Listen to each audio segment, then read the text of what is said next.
You, John Fitzgerald Kennedy, do solemnly swear. I, John Fitzgerald Kennedy, do solemnly swear. That you will faithfully execute the office of President of the United States. That I will faithfully execute the office of President of the United States. And will, to the best of your ability. And will, to the best of my ability. Preserve, protect, and defend the Constitution of the United States. Preserve, protect, and defend the Constitution of the United States. So help you God. So help me God.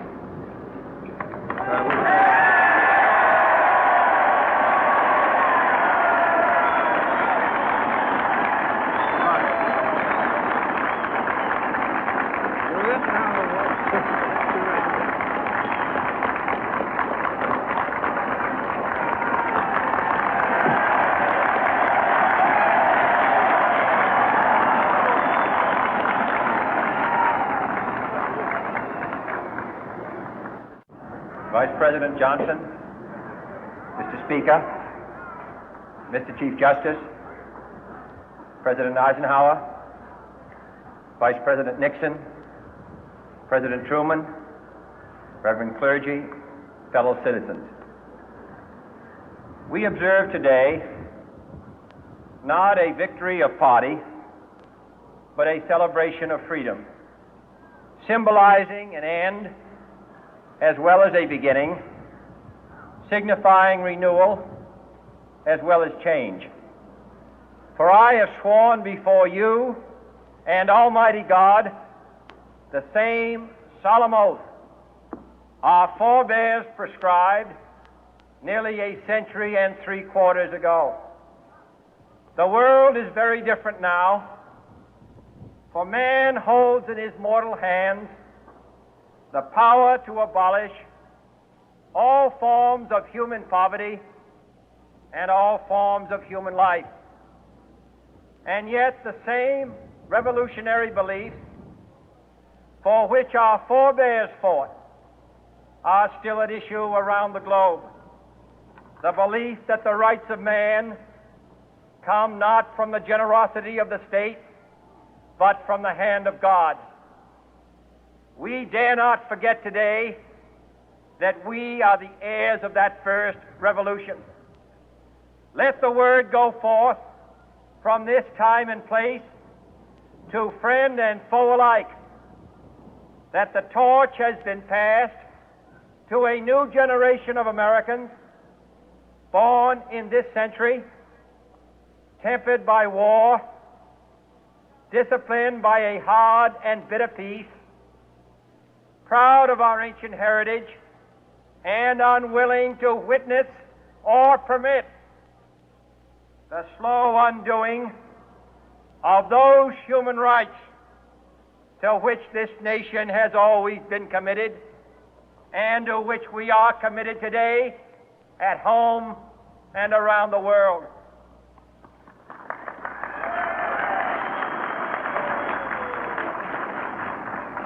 Let every nation know, whether it wishes us well or ill, that we shall pay any price, bear any burden, meet any hardship, support any friend, oppose any foe to assure the survival and the success of liberty.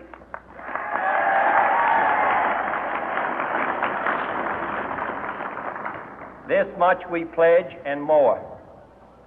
To those old allies whose cultural and spiritual origins we share, we pledge the loyalty of faithful friends. United, there is little we cannot do in a host of cooperative ventures. Divided, there is little we can do, for we dare not meet a powerful challenge at odds and split asunder.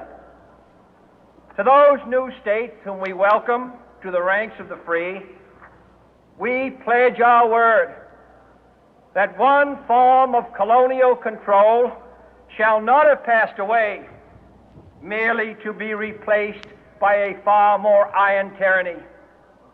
We shall not always expect to find them supporting our view, but we shall always hope to find them strongly supporting their own freedom, and to remember that in the past, those who foolishly sought power by riding the back of the tiger ended up inside.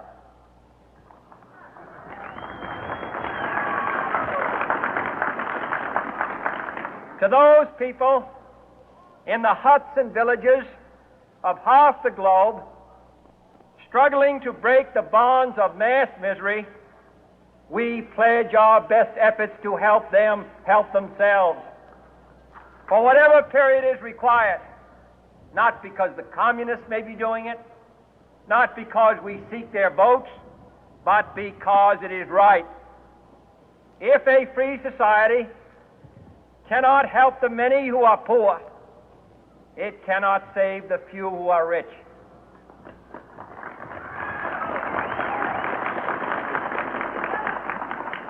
To our sister republics south of our border, we offer a special pledge to convert our good words into good deeds, in a new alliance for progress, to assist free men and free governments in casting off the chains of poverty.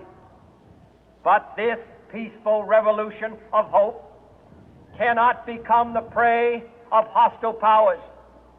Let all our neighbors know that we shall join with them to oppose aggression or subversion anywhere in the Americas. And let every other power know that this hemisphere intends to remain the master of its own house.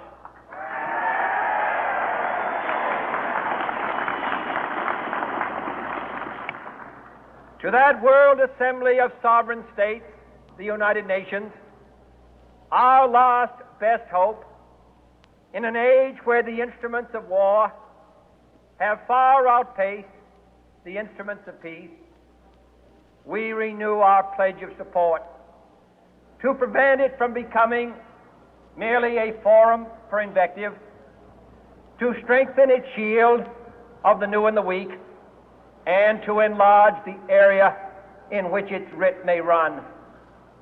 Finally, to those nations who would make themselves our adversary, we offer not a pledge, but a request that both sides begin anew the quest for peace. Before the dark powers of destruction, unleashed by science, engulf all humanity in planned or accidental self-destruction, we dare not tempt them with weakness, for only when our arms are sufficient beyond doubt can we be certain beyond doubt that they will never be employed. But neither can two great and powerful groups of nations take comfort from our present course, both sides overburdened by the cost of modern weapons, both rightly alarmed by the steady spread of the deadly atom, yet both racing to alter that uncertain balance of terror that stays the hand of mankind's final war. So let us begin anew, remembering on both sides that civility is not a sign of weakness, and sincerity is always subject to proof. Let us never negotiate out of fear, but let us never fear to negotiate.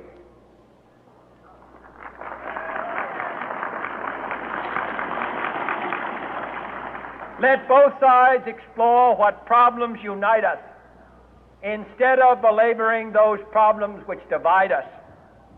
Let both sides, for the first time, formulate serious and precise proposals for the inspection and control of arms, and bring the absolute power to destroy other nations under the absolute control of all nations.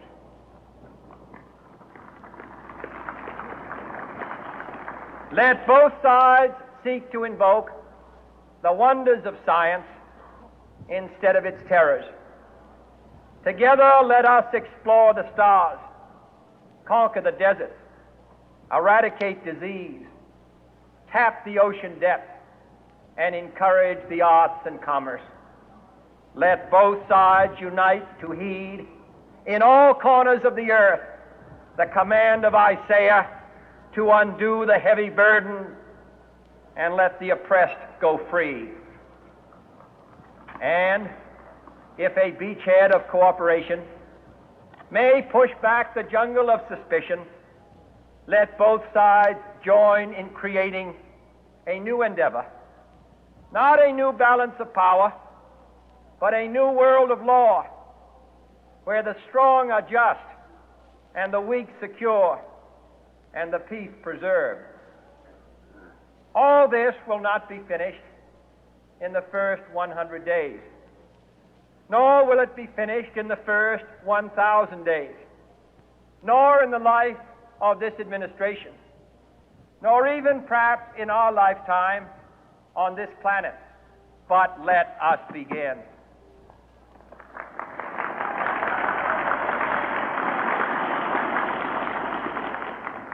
In your hands, my fellow citizens, more than mine, will rest the final success or failure of our course. Since this country was founded, each generation of Americans has been summoned to give testimony to its national loyalty. The graves of young Americans who answered the call to service surround the globe. Now the trumpet summons us again, not as a call to bear arms, though arms we need, not as a call to battle, though in battle we are, but a call to bear the burden of a long twilight struggle, year in and year out, rejoicing in hope, patient in tribulation, a struggle against the common enemies of man, tyranny, poverty, disease, and war itself. Can we forge against these enemies a grand and global alliance, north and south, east and west, that can assure a more fruitful life for all mankind? Will you join in that historic effort?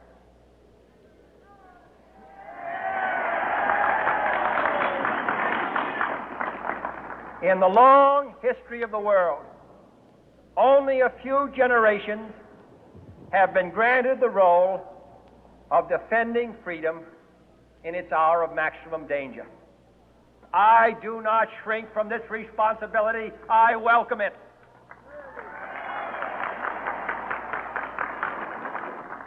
I do not believe that any of us would exchange places with any other people or any other generation.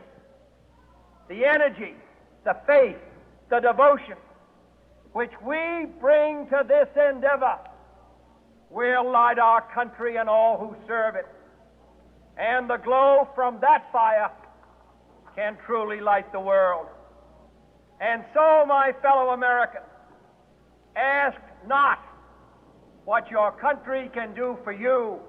Ask what you can do for your country.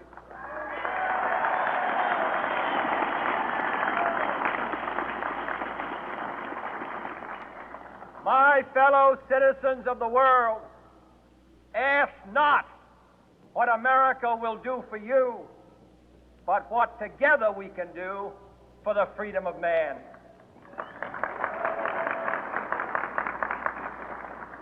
Finally, whether you are citizens of America or citizens of the world, ask of us here the same high standards of strength and sacrifice which we ask of you.